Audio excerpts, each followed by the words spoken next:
are a performance-based society.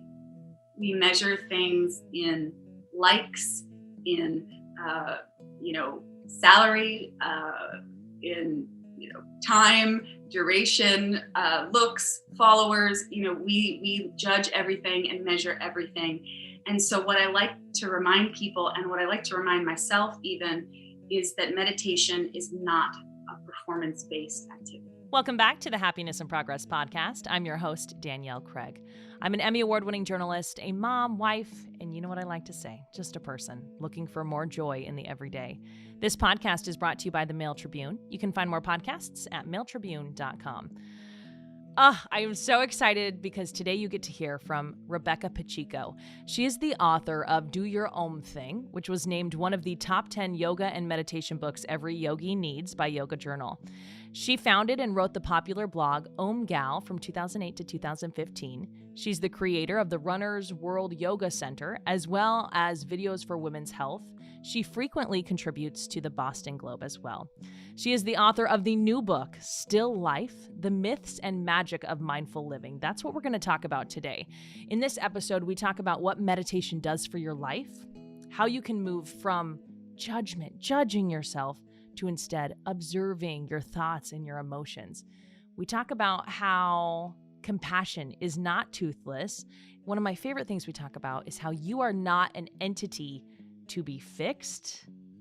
There's so much good stuff in here, so let's get to it.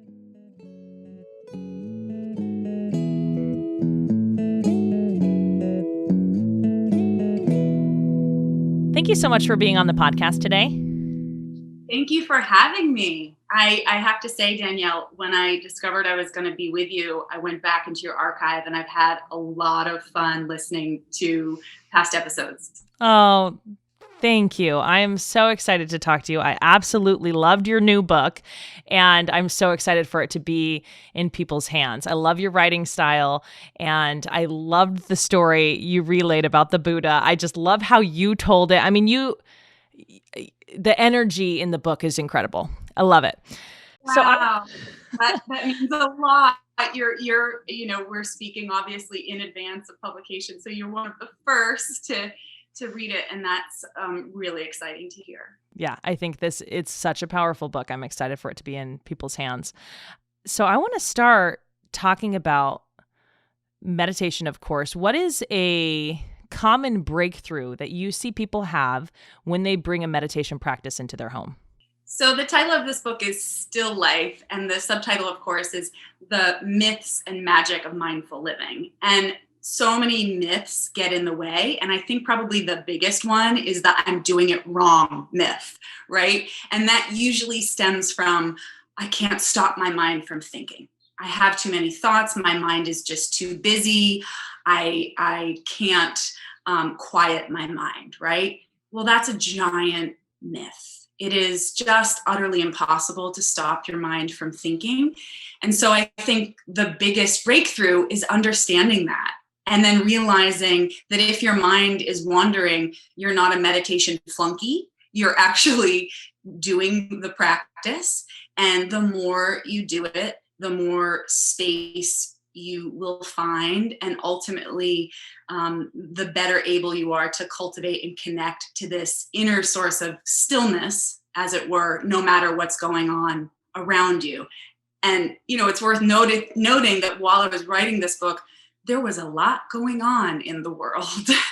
And so I really did have to practice what I was preaching in the writing process. We'll come back to that. But first I want to talk about that judgment that we bring to everything. I think it's a cultural thing. I think we've learned judgment. When I go here, I'm going to judge myself, judging in every place of our lives. So when we start a practice that is meant to be non-judgmental, where it's okay if we're still thinking, we automatically start judging ourselves because that's what we have been taught to do. That is what we do. How can we start a practice where we, instead of judging, observe? Yes, you've got it exactly right. We are a performance-based society. We measure things in likes, in salary, in time, duration, looks, followers. We judge everything and measure everything. And so what I like to remind people, and what I like to remind myself even, is that meditation is not a performance-based activity. And you have to say it to yourself almost like a mantra, like meditation is not a performance-based. And there is no real way to do it wrong. Just the doing it is powerful. And I also tell people that it is liberating, because think about your life. Think about if you had one place in your life you could go where you could not do it wrong, right? Doesn't that make you exhale just hearing that? And that's what meditation is. That's what I hope to give people. I'm sure a lot of your listeners are busy people, maybe high performing people. I imagine probably a lot of parents. I imagine a lot of mothers. There's so much dialogue around how to do things right and wrong as a person in society, as a mother in society. Imagine if you had a place you could go where you could not do it wrong. And that's what it means to have a place within yourself, a way to sit and observe your thoughts, and to know that you can't get it wrong, to befriend your own mind a little bit, and to just offer yourself a sense of relief in the moment, no matter what is happening. You don't have to go on an elaborate retreat. I mean, no one was going anywhere in the past year. So it's not an elaborate, escape from your life. It is within your own life as it is right here, right now. I love it because it is so freeing. And it always takes me back to the first time I meditated, because I don't know what I was expecting to get out of meditation. It was like the middle of the night. I was trying to like numb my anxiety and my stress. And I just came across a website. I came across a meditation and I was like, oh, what the heck? And I started it and everything changed throughout the course. And it was a guided meditation.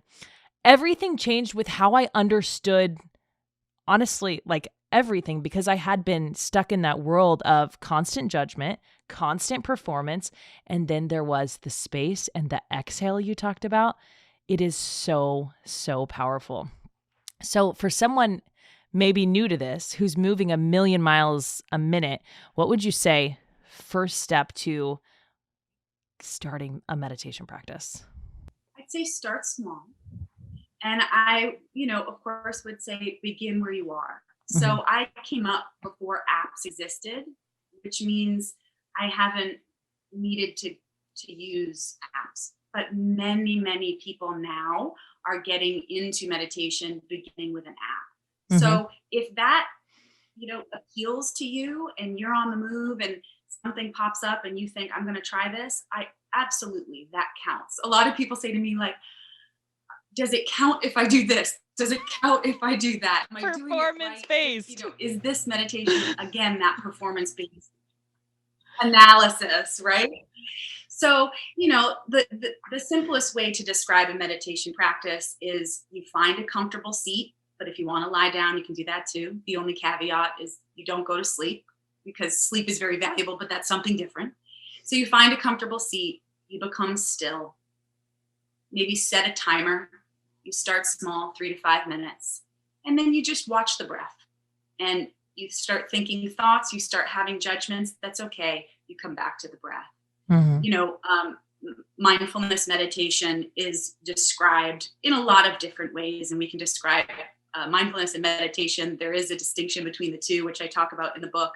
But basically, it's the awareness that arises from paying attention on purpose, non-judgmentally, to the present moment. And that's Jon Kabat-Zinn, who's one of the originators of the practice, particularly, here in the West. So paying attention on purpose without judgment. That doesn't mean you won't have judgments, but you just learn to give them a little space and to observe them from a place that is a little bit more centered. And that just takes practice. I think for me, one of the big things that I would ruminate on was the emotion throughout my day, whether that was something, like anger or something like embarrassment. I would just ruminate on that until I brought meditation into my life. And in the book, you explain that science says emotions last 90 seconds, but it's the story we tell ourselves about the emotion that lasts. I want to talk about how meditation helps with this particular storytelling that we do. The story we tell lasts 90 years, right? Exactly. Yes. The emotion may last 90 seconds, but the stories we can tell will last a lifetime. And so what meditation does and the way that it enters that picture is it interrupts that Hmm. storytelling. And it says, hold on, could we pause for a moment? And it doesn't mean you will never tell that story again. It does not mean you will never get angry again. Sometimes anger is a very valuable, informative, important, and justified emotion. I've been in the yoga world for a very long time. I started practicing yoga and meditation when I was 16. I'm now 41. That's a long time. And in between, there was a period where I too thought that, like, oh, if I was angry, I was a bad yogi. Or I'd done it wrong. Sure. Yeah, you're nodding. Yeah. Because, we have this perception of the peaceful monk on the mountaintop who never, ever gets angry. And that's just not true. That is, as big a myth as we could ever operate under. What meditation does is it operates those stories that we tell ourselves again and again. It gives us a little bit of space, and it offers us the choice of whether we want to keep telling that story, or if we want to pause, forgive ourselves for telling that story and say, maybe there's a new chapter to be written. Maybe there's a new action to take. Maybe there is in this moment a very deep breath that I'm going to take right here, right now, and I'm going to begin again. And that's really the essence of it, is beginning again. The willingness, the practice, the resilience, sometimes the sense of humor, like, oh my God, that thought again. Like, am I really planning dinner again? Like, am I really thinking about pizza again in this meditation? And you just interrupt it. You come back to the breath, or you come back to your sensory impressions, your literal senses, your feet on the floor, your legs on the meditation cushion, your hands in your lap, whatever it may be. And that brings you back to the here and now. I think it's so easy during the meditation to, when you're thinking about the pizza again, condemn yourself for it. Absolutely. And Absolutely. And then it's just this little circle where now you've had the thought, you're mad you had the thought. So you're, uh, judging yourself harshly, then you're judging yourself for having your judgments. It can be a real, so, cocktail of craziness. and that's not what it's supposed to feel like. I think that's the issue, is the feeling. You don't want to leave your meditation more mad at yourself than you were when you started. So when you start to condemn yourself for a thought, you mentioned the breath, reground yourself to the breath. Anything else to do to remember that this is not a judge? We're going back to the judgment, a judgmental exercise. So the breath is the most maybe popular, most well-known anchor that we can use. If it doesn't work for you, though, you could choose something else, right? You can choose one of your senses, your sense of hearing. Sometimes, if I have the occasion of meditating outside, I'll listen to one bird. Mm. Like, if I can hear birds chirping. Right now, it's spring. We're headed into summer. There are birds outside. If I can locate one bird and just let my attention land there, or if you happen to be in a natural environment, or maybe just you keep pictures at your desk. You're at your desk during your workday and it's hitting the fan and you need a moment to reset. Maybe you look at a photo of your family that you keep at your desk, and that is your anchor, and you take a few deep breaths. Mantras, which are phrases that anchor the mind in meditation, are also really good. And the other thing that we're ultimately doing is we're paying attention to the voice in our heads, right?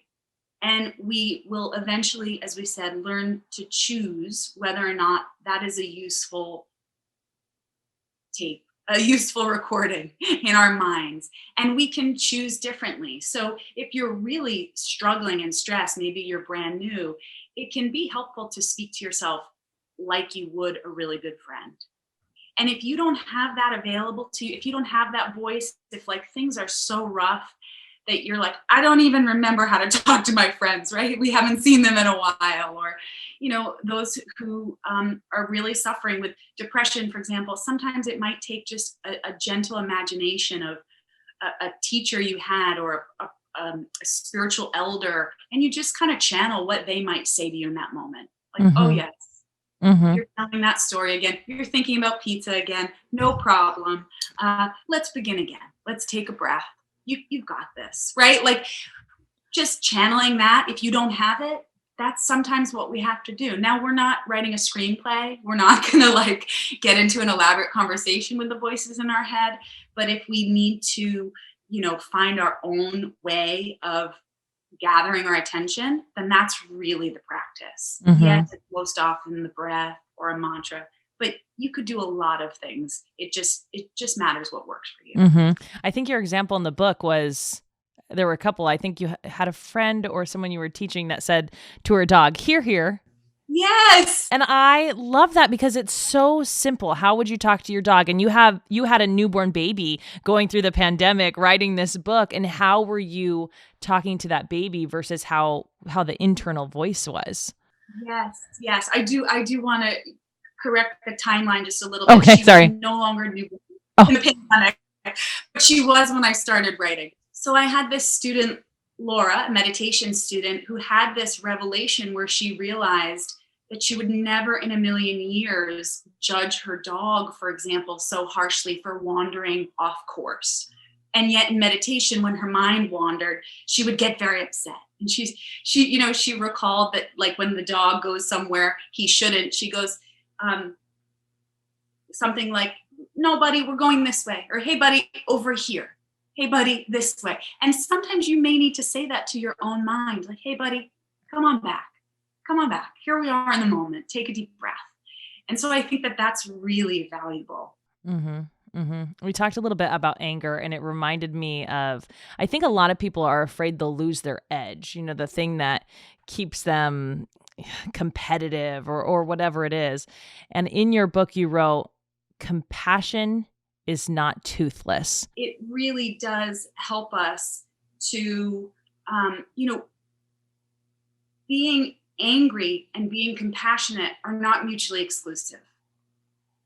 I speak of this moment toward the end of the book with a very high ranking Buddhist monk. And I felt in that moment that the world was falling apart. Things were very stressful, politically, socially. I was a fairly new mother at that point, and I was charged with writing for a newspaper columns about how to help keep people sane. And so I was asking him, this is not okay. Like, how can we be okay when the world is not okay?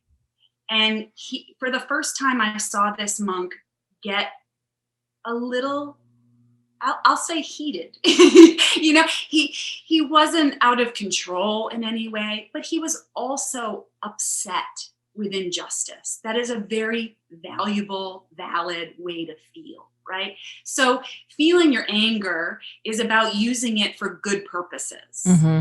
Right? Not Mm-hmm. letting it get the best of you. And to your point about losing your edge, I actually write a little bit about boxing in the book, which became a favorite pastime of mine. And even, a boxer who we think of as being very aggressive and definitely having an edge will tell you that anger that is out of control is not useful, right?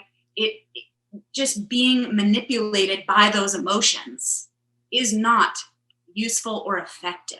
Mm-hmm. Right? It's how we use our emotions. It's not eradicating whole parts of the human experience. It's not eliminating feeling angry. It's not eliminating feeling enraged. It's not eliminating feeling bored. I mean, we've been through so much in the pandemic, and none of those feelings were invalid. They were very human.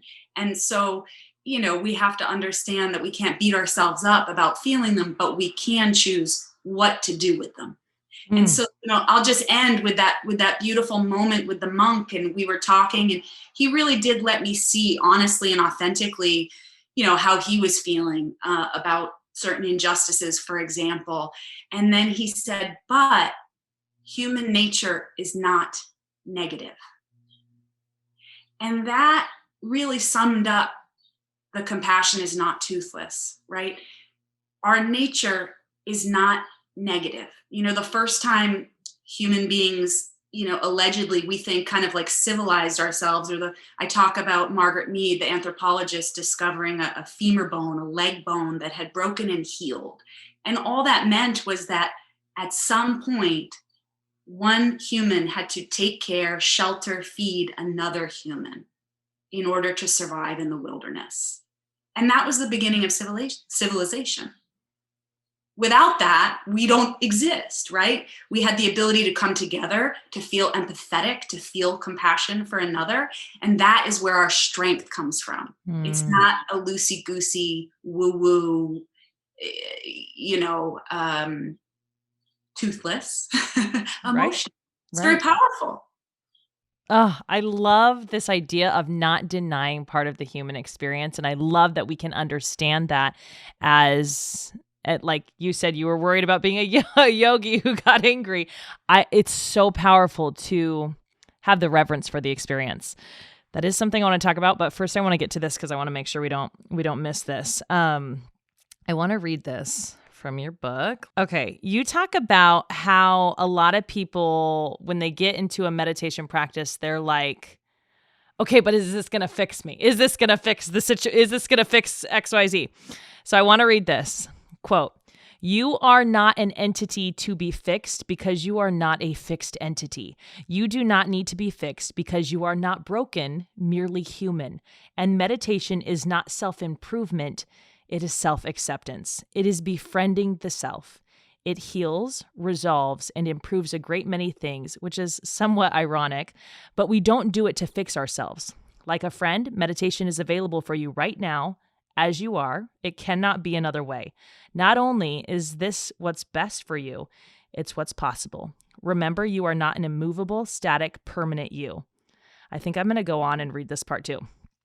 So a little bit later in the chapter, it says, to need fixing also implies you are broken. You're not. Your essence, you can call it your soul, cannot break.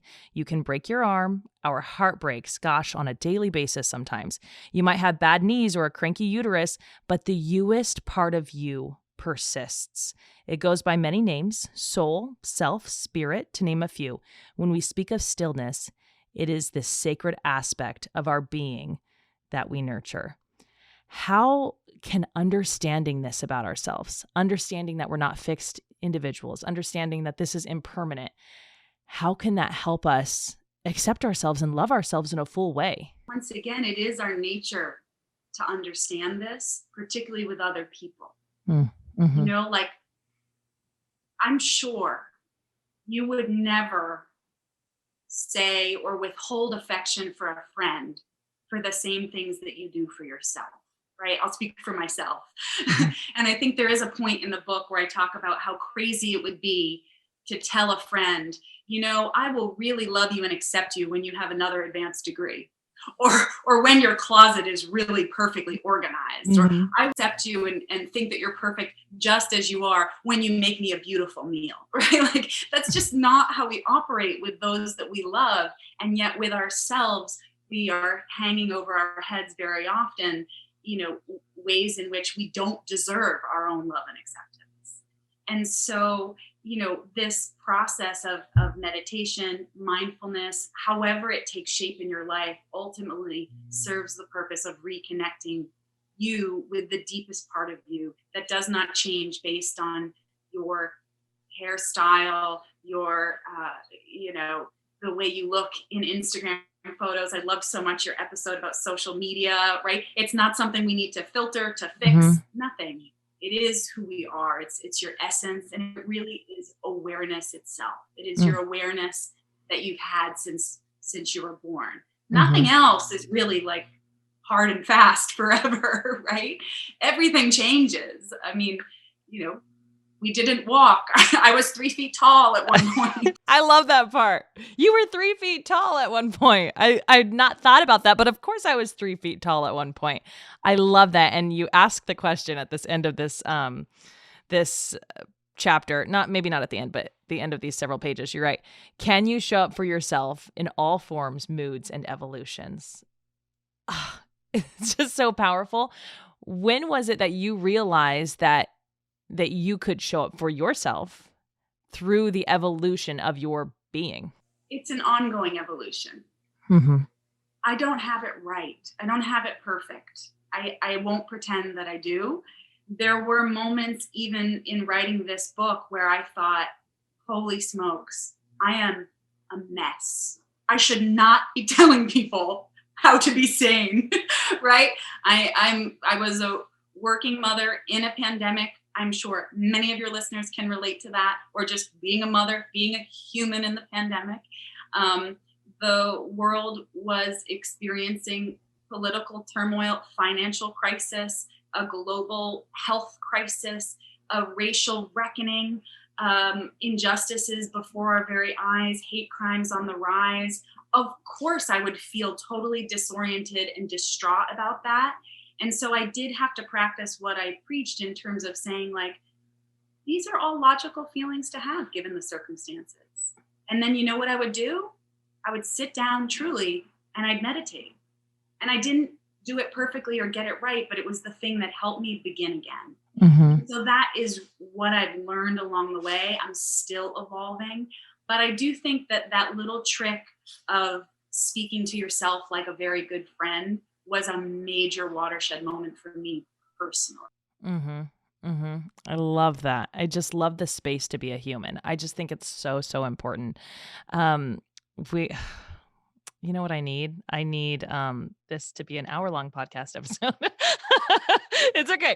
It's okay. So one of the things that I loved you talked about, I'm just going to mention it here, just say, like, go read the book because it's incredible.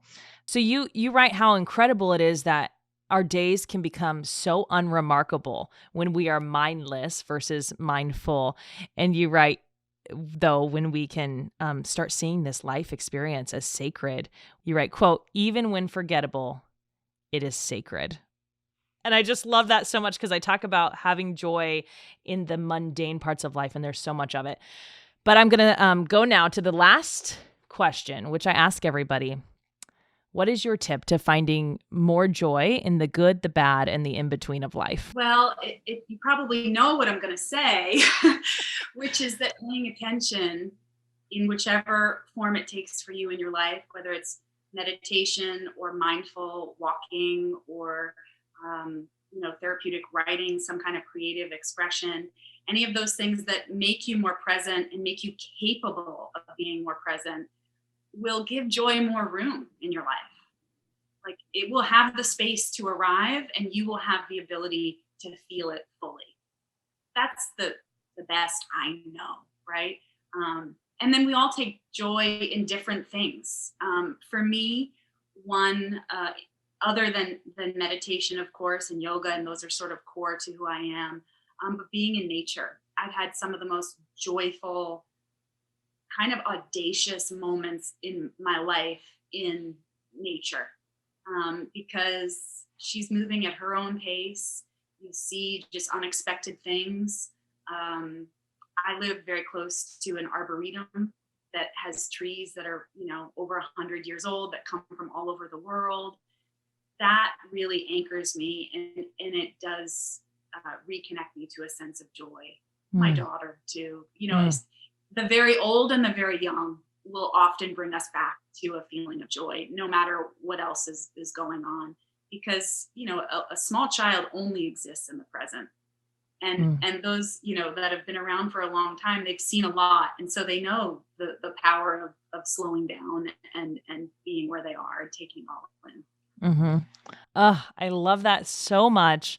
Thank you so much for coming on the podcast. And thank you for this book. I think I'm probably going to read it a second time because I read it so fast this first time for the interview, but it is just excellent. Thank you, Danielle. That means the world. It has been a total joy to talk to you You do great work, and you have such great topics and guests, and I'm excited that I found you. I hope you loved hearing from Rebecca. I really appreciated this conversation. You can find all of the information to get her brand new book, Still Life: The Myths and Magic of Mindful Living. It is out August 3rd, but it is already on pre-sale. So you can find that link in show notes. And I want to thank you for being here on Happiness in Progress.